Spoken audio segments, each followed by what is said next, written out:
Não, não é negócio de bonequinho não, meu irmão. É action figure. Vê se você... Olha só, a gente vai abrir esse nosso arena aqui já meio bolado. É o seguinte, o rapaz aqui, que nasceu aqui depois do Tarantino existir, o cara tá querendo me dar uma aula sobre gente que coleciona coisas. Eu tenho um grande amigo que ele coleciona chapinhas de garrafa. Eu tenho um outro amigo que ele coleciona canecas. Às vezes ele não compra necessariamente as canecas, né?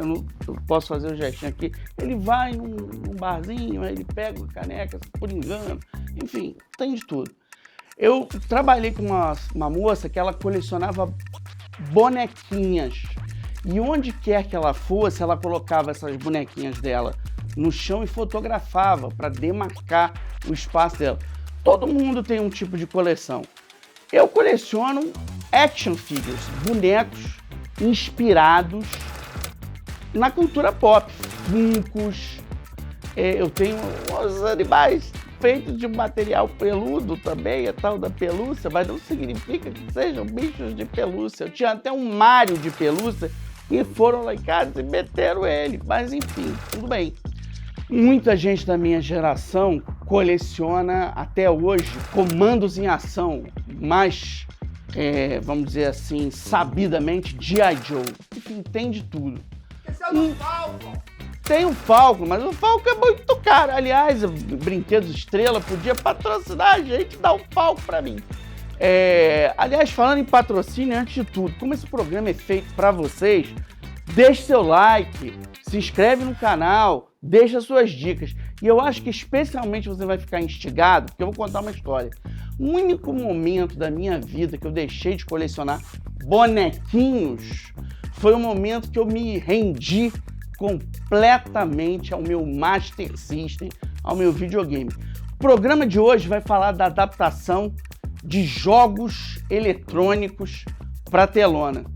De um lado, acho que eu estou vestido dele aqui para trazer os melhores eflúvios para a chegada de Johnny Cage às telas, Mortal Kombat.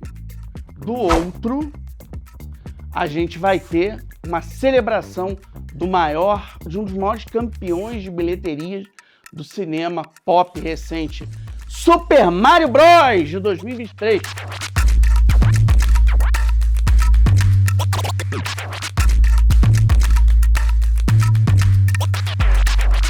Roda a vinheta!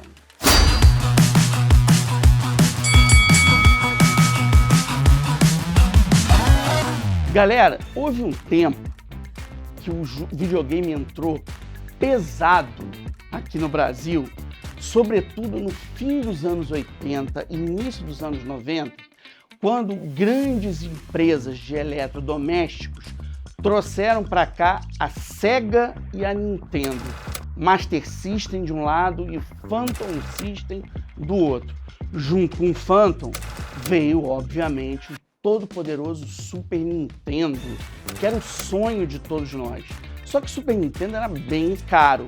Lá em Bom Sucesso, meu planeta, a única coisa que dava para comprar com a ajuda da Telerio, que fazia muitas prestações, foi o fantástico Master System, que trazia um jogo que eu não entendo porque até hoje não virou filme, que é o Alex Kidd in Miracle World, que era um bonequinho que andava assim e puf, dava soco, e ele fazia o jogo da pedra, papel e tesoura com monstros que cruzavam seu caminho. Era uma coisa muito doida o Alex Kidd. Esse console tinha uns jogos assim que eu lembro que eu me perdia nele. Tinha um jogo chamado Rastan, que era tipo um Game of Thrones, meio Conan, um bárbaro.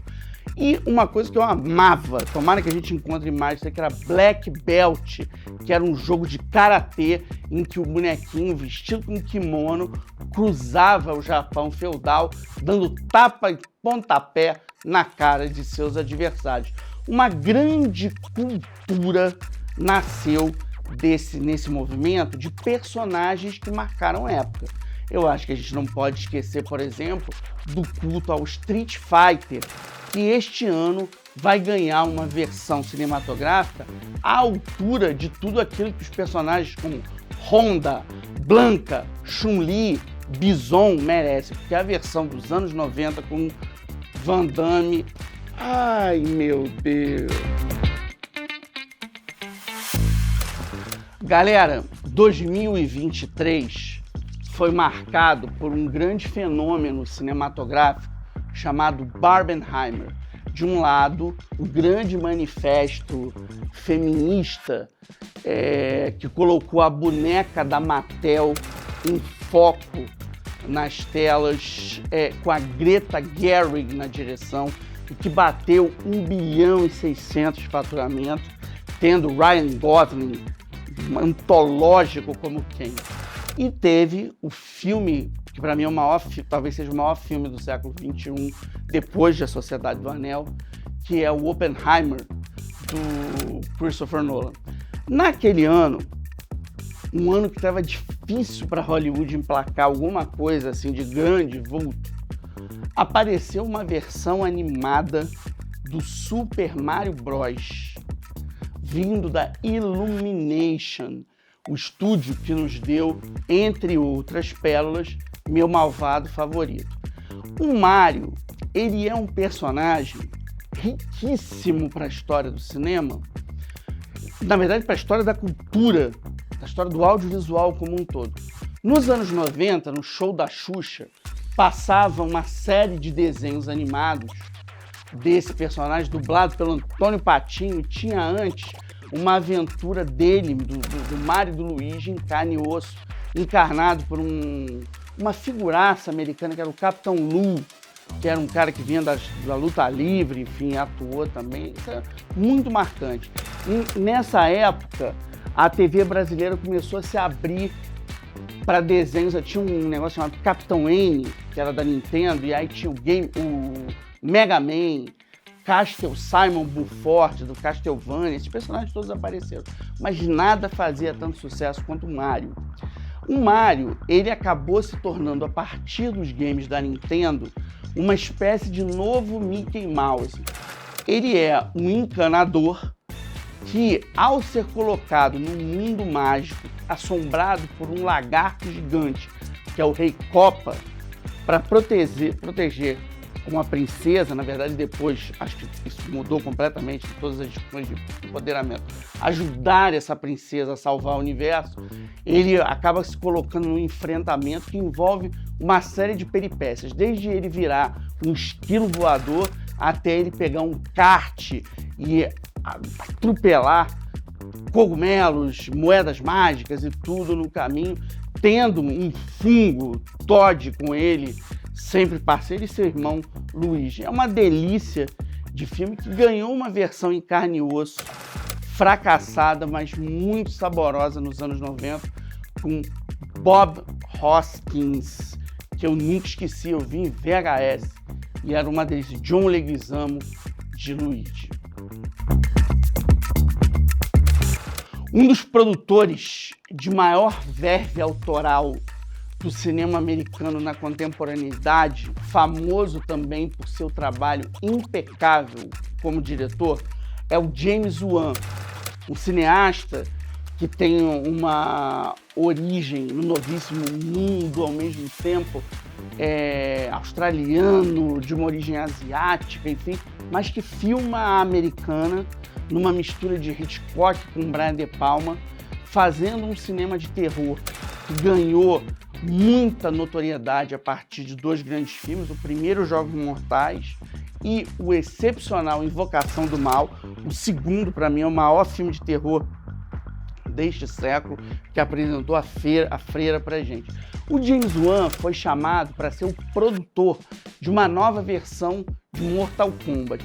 O primeiro filme, que apareceu ali junto com a pandemia, não é muito bom, mas um segundo tá vindo, introduzindo um personagem que a gente amava jogar no fliperama, que é o Johnny Cage. Sempre que eu penso em Mortal Kombat, eu tenho uma tatuagem do Mortal Kombat aqui no braço, porque esse jogo marcou a minha vida, a minha adolescência. Eu tinha 14 anos, tinha acabado de mudar de escola, eu tinha passado assim, com bastante notoriedade, ganhei uma bolsa para estudar, E naquela época, eu sou do Rio de Janeiro, do subúrbio, de um lugar chamado Complexo do Alemão, no Morro do Adeus. Eu nunca tinha ido à Zona Sul na minha vida. Nunca tinha pisado. E eu tenho um irmão mais velho, Renato, que me levou na Zona Sul para eu conhecer um shopping e, para a primeira vez, eu comer no McDonald's. Eu nunca tinha pisado no McDonald's na minha vida. O meu irmão, aquele dia, me levou no McDonald's, me comprou um gibi dos X-Men, um HQ dos X-Men. Não pode mais falar gibi, que é um termo hoje proscrito, ligado a máculas raciais. E me levou no fliperama para jogar Mortal Kombat. Aquilo mudou completamente a minha vida. O Mortal Kombat introduziu, a partir de um modelo de jogabilidade hiperrealista, ao mesmo tempo cercado por elementos mágicos, com seu fatality, que as pessoas cortavam cabeça, arrancavam espinhas, personagens em combates brutalíssimos, num canteiro do mundo já em hecatombe. Essa narrativa inspirou o cinema a partir de um cineasta pouco valorizado, Paul W.S. Anderson, que com uma merreca de orçamento, apoiado na presença do então astro Christopher Lambert, fez uma versão desse jogo para o cinema, lançado em 95, que virou um grande sucesso, e Lambert interpreta o Lord Raiden.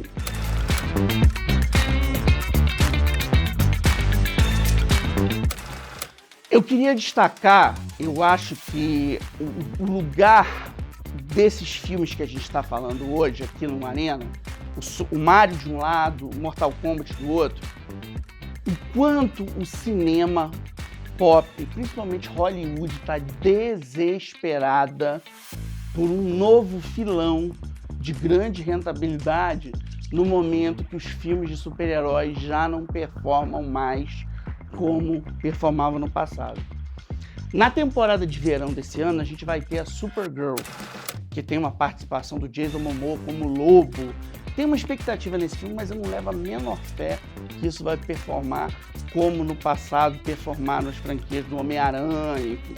Talvez no fim do ano, o Doutor Destino, Vingadores Destino, que tem o Robert Downey Jr. no papel de Victor Von Doom, isso eu acho que vai mudar o jogo, mas muito mais pelo time de estrelas ali arrolado, e eu acho que pela nossa expectativa de ver os X-Men nessa meiuca aí.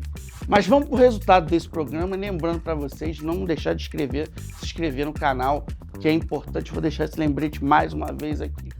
De um lado a gente tem a euforia multicolorida de Super Mario Bros. Do outro, a gente tem uma narrativa toda tenebrosa de artes marciais cercadas pela imagem do sobrenatural e da figura de 4 braços, o Goro, Mortal Kombat. Quem ganha, quem ganha, quem ganha? Obviamente, Mortal Kombat. Em 1995, eu estava no Cine Olaria, do lado dos meus colegas de colégio Nossa Senhora do Brasil, entre eles uma figura cujo nome eu não posso falar por questões jurídicas que ele me processou, porque ele é uma figura muito peculiar, o meu querido advogado e parceiro Pierre Pontes Gaudioso, que está aí do outro lado nos vendo, sabe que é melhor eu ser prudente, mas enfim, essa figura que hoje paira pelos céus como um OVNI, delirava vendo Mortal Kombat no Olaria, a tal ponto que suas espinhas de adolescente, avessas à acnase, pulavam por entre as cadeiras, pipocando qual fogos de artifício, no momento que Goro entra em cena e o cinema Olaria inteiro levantou numa ola, como se não houvesse amanhã. Eu vivi isso, cara. Salve o cinema!